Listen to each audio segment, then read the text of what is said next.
Hi guys! And for today's video, ang ating outfit of the day, it's Sunday.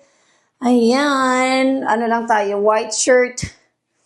And then yung ating denim from Uniqlo.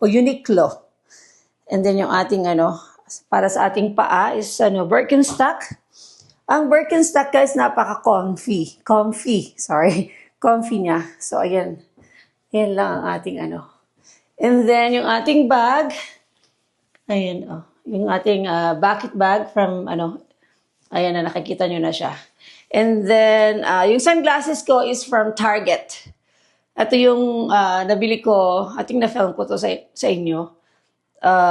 Hindi nyo kailangan bumili ng mamahaling, sunglasses.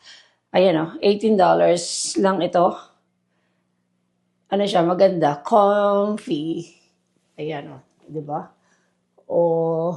Di ba? Yan ang ating pa-OOTD of the day. So, yan. Lalabas kami ng mga friend ko today and pupunta muna ako kay Labyanan and then later, lalabas kami. So, ayan yung ating pa-OOTD for today. Alright guys, until next time.